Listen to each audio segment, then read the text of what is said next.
We've been waiting for this for a little while. The country's intelligence establishment seems to be salivating at the thought of treating fellow Americans like ISIS.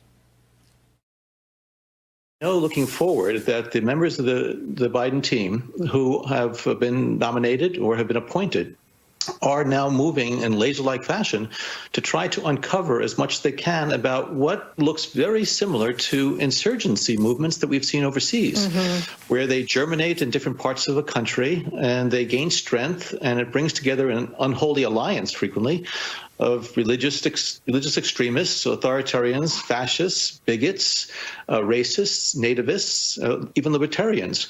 And unfortunately, I think there has been this momentum that has been generated as a result of, unfortunately, the demagogic rhetoric of people that's just departed government, but also those who continue in the halls of Congress. Oh, an unholy alliance, if you will. Because I am stupid, I speak exclusively in cliches, but I was still able somehow to run the CIA. Which ought to tell you something, a lot, really, about the rottenness of our system. But the headline here is insurgents. What you're hearing is that people who disagree with me or may criticize me are in fact insurgents. And of course, politicians love the idea of this. Brad Schneider, for example, is a congressman from Illinois. He's introduced something called the Domestic Terrorism Prevention Act to make it a lot easier to spy on the Americans who are paying for the spy agencies. Watch.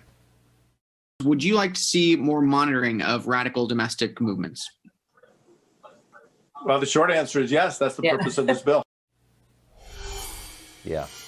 Short answer is yes, purpose of this bill. Glenn Greenwald is the most independent of independent journalists. He writes on Substack, where we hope you support him.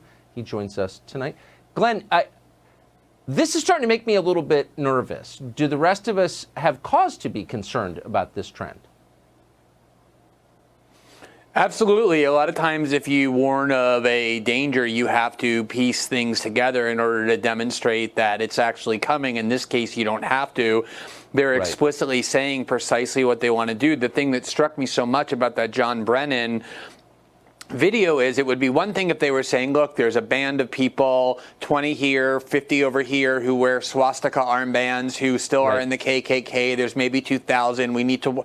That's not what they're saying. What he's saying is the exact opposite. Every group he lifted, even libertarians, it's essentially he's defining the insurgency as anyone who has an ideology other than neoliberalism. In other words, other than the ruling class view that is about to congeal and merge with the power of the state. And what they're talking about explicitly, Tucker, is using the tools that they used to take ISIS off the internet, the tools that they used to destroy al-Qaeda. They're talking about it as a second war on terror. And that first war on terror, no matter what your views were originally at the beginning of 9/11, ended up eroding not civil liberties just elsewhere, but here at home as well. One that is born by name of being a domestic war on terror designed to essentially criminalize any oppositional ideology to the ruling class. There is literally nothing that could be more dangerous, and it's not fear-mongering or alarmism to say it. There are bills pending by Adam Schiff as well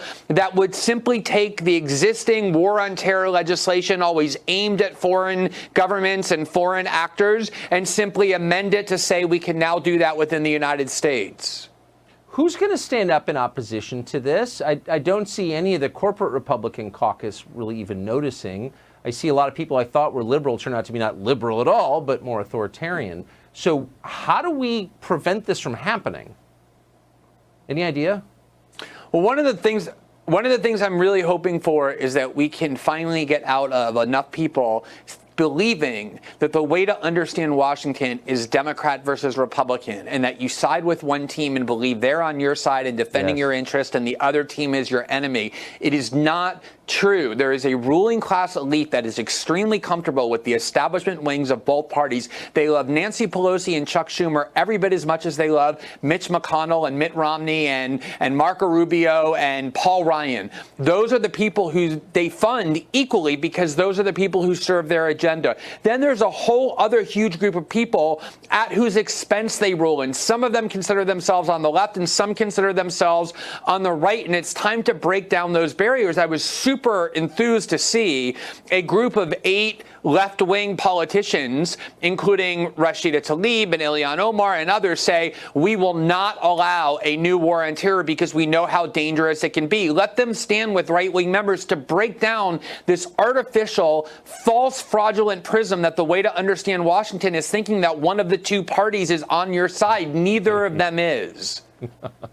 I have a feeling a lot of people are going to be saving that permanently, what you just said, on their DVRs. And I certainly hope they do, because you're right. Glenn Greenwald, thank you very much.